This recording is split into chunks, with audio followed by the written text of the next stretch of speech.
Hello students, I hope you all are fine and safe at your home. This side Renu Mehra from Shiv Jyoti Educational Group Kota. बच्चों, आज हम आपकी हिंदी व्याकरण की पुस्तक कनक का पाठ 9 विराम चिन्ह पढ़ने जा रहे हैं। इसके लिए आप अपनी हिंदी व्याकरण की पुस्तक कनक के पृष्ठ संख्या 36 पर आएंगे।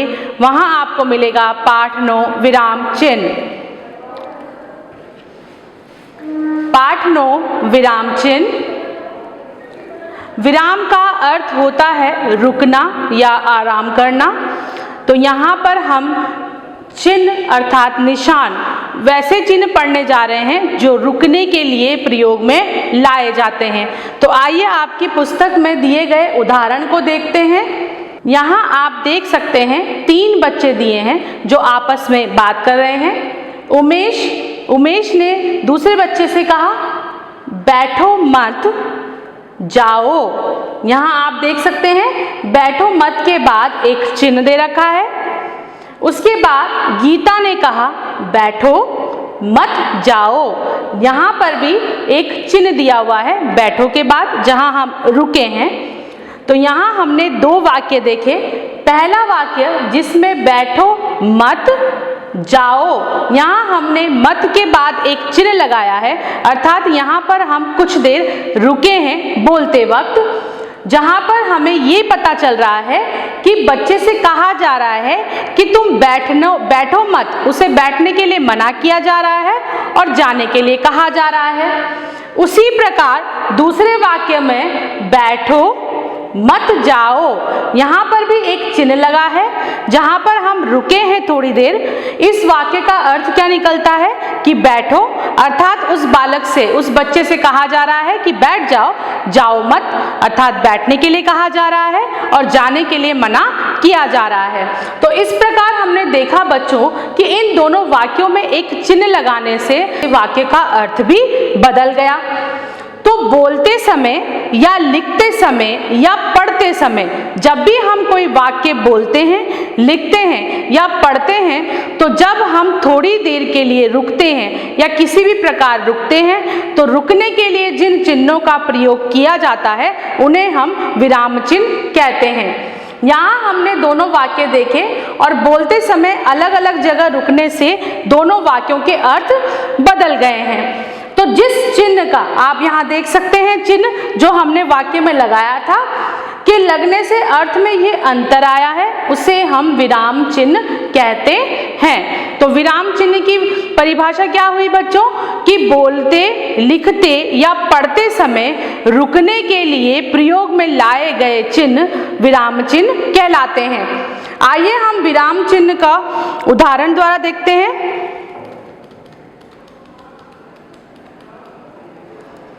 बोलते, पढ़ते या लिखते समय वाक्य के अर्थ को समझने में विराम चिन्ह हमारी मदद करते हैं। इन विराम चिन्हों को देख करके हमें पता चलता है कि हमें कहाँ रुकना है और कितनी देर रुकना है। विराम चिन्ह का अर्थ वाक्य में थोड़ा बहुत रुकने के संकेत। तो विराम चिन्ह का क्या अर्थ हुआ कि वाक्य में थोड़ा बहुत रुकने का संकेत हमें मिल रहा है।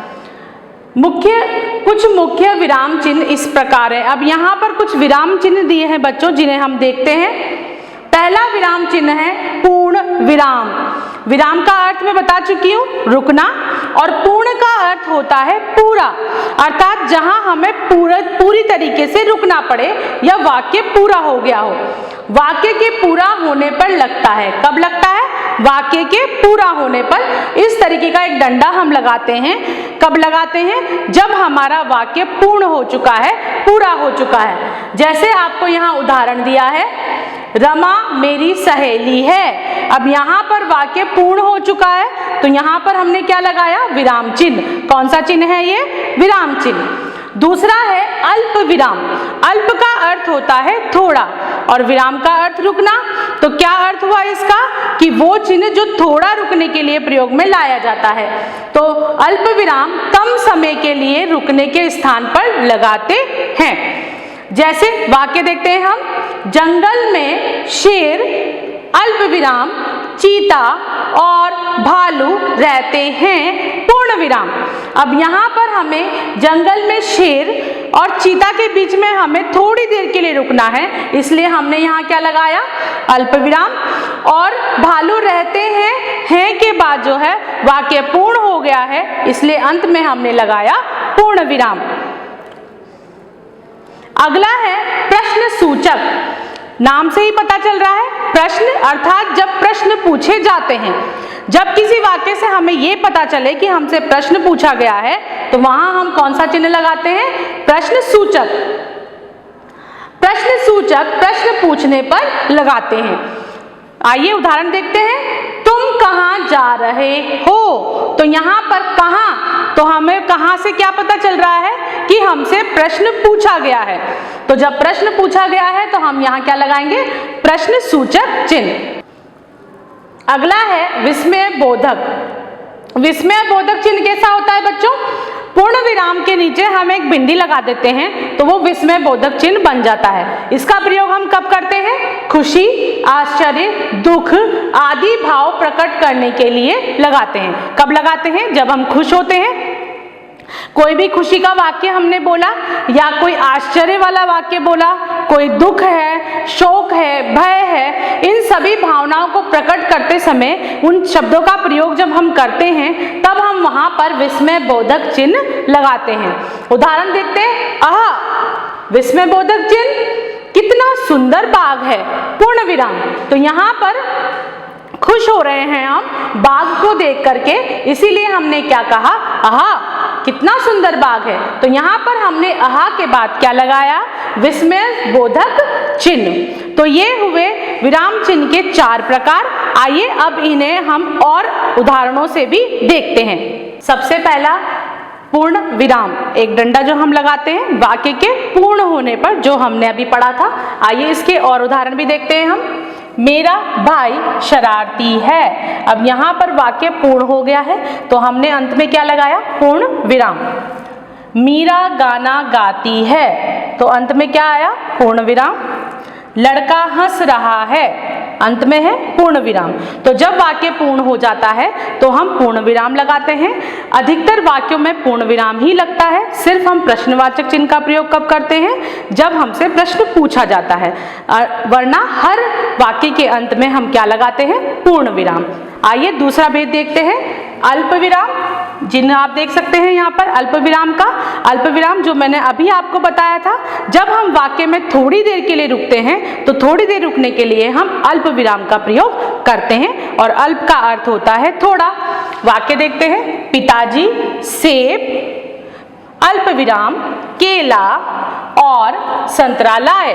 तो यहाँ पर हमने सेब के बाद थोड़ी देर हम रुके हैं, इसीलिए हमने यहाँ पर क्या लगाया है, अल्प विराम। और वाक्य के अंत में जहाँ वाक्य हमारा पूर्ण हो गया है वहाँ हमने लगाया है पूर्ण विराम।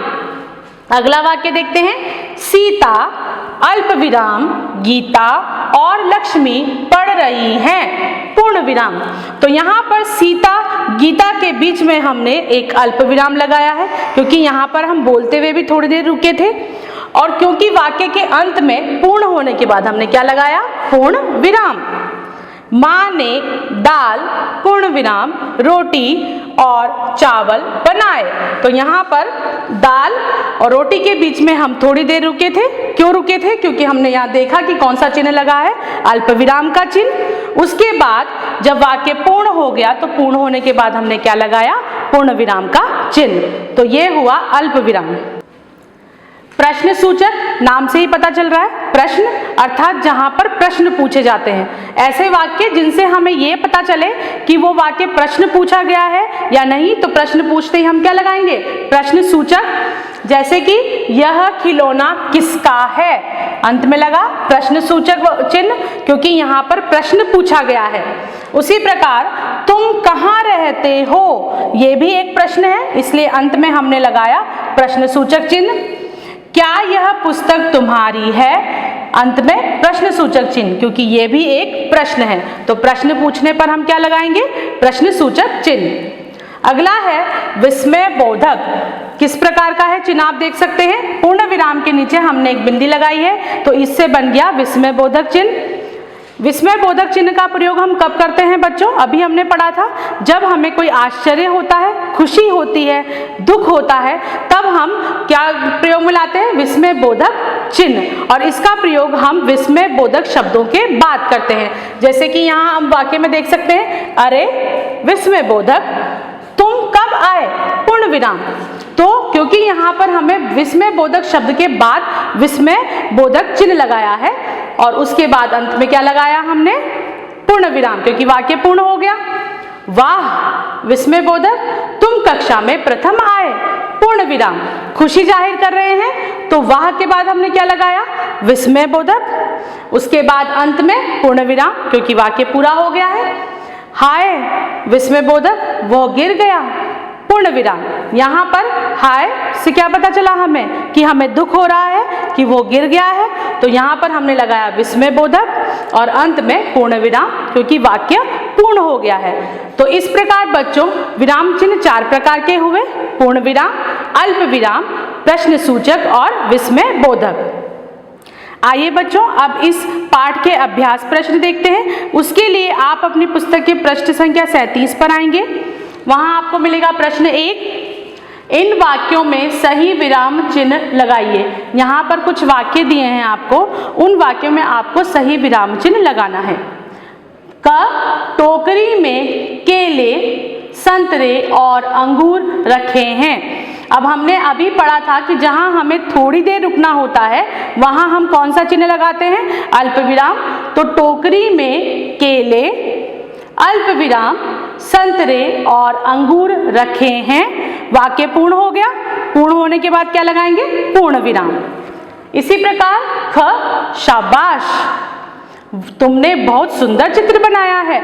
अब यहाँ पर शाबाश शब्द हम किसके लिए प्रयोग में लाते हैं? खुशी के लिए, क्योंकि बच्चे ने अच्छा काम किया है तो खुश हो जाते हैं हम, तो उसे शाबाशी देते हैं। तो यहाँ पर हम क्या लगाएंगे? विस्मय बोधक चिन्ह। तो शाबाश विस्मय बोधक चिन्ह, तुमने बहुत सुंदर चित्र बनाया है। वाक्य पूर्ण हो गया, तो क्या लगा दिया अंत में? पूर्ण विराम। ग हम हिंदी पढ़ रहे हैं। वाक्य पूर्ण हो गया और वाक्य के अंत में क्या लगाते हैं हम हमेशा? पूर्ण विराम। तो यहाँ आएगा पूर्ण विराम। घ कविता कौन पढ़ेगा? अब यहाँ पर हम देख सकते हैं कि कौन शब्द आ रहा है, अर्थात हमसे प्रश्न पूछा जा रहा है। तो जब प्रश्न पूछा जाता है तो हम वाक्य के अंत में क्या लगाते हैं? प्रश्न सूचक चिन्ह। तो यहाँ पर हम क्या लगाएंगे? प्रश्न सूचक चिन्ह। अड़ वह पढ़ता है किंतु लिखता नहीं। तो यहाँ पर भी वाक्य पूर्ण हो चुका है और पूर्ण होने के बाद क्या लगाएंगे? पूर्ण विराम। अब हम देखते हैं बच्चों प्रश्न 2, जो पृष्ठ संख्या 37 पर ही है। चित्र देखकर वाक्य पूरे कीजिए और सही विराम चिन्ह लगाइए। यहाँ आपको चित्र दे रखा है, उसे देखना है और यहाँ पर जो वाक्य दिए हैं वो पूर्ण करने हैं और उनके साथ साथ ही हमें विराम चिन्ह भी लगाना है। तो पहला वाक्य देखते हैं हम। मदन माली काका अल्प विराम, जो कि पहले से दिया हुआ है, तुम्हारे रिक्त स्थान में क्या है? तो यहाँ पर हम देख सकते हैं कि क्या है से हमें पता चल रहा है कि प्रश्न पूछा गया है।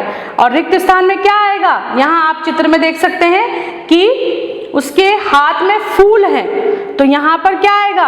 हाथ, क्योंकि बच्चे ने उसका हाथ देखा है और उसके हाथ में फूल है, तो वो उससे वही पूछ रहा है कि तुम्हारे हाथ में क्या है। तो यहाँ पर हम लिखेंगे हाथ, और क्योंकि प्रश्न पूछा गया है इसीलिए अंत में क्या लगाएंगे?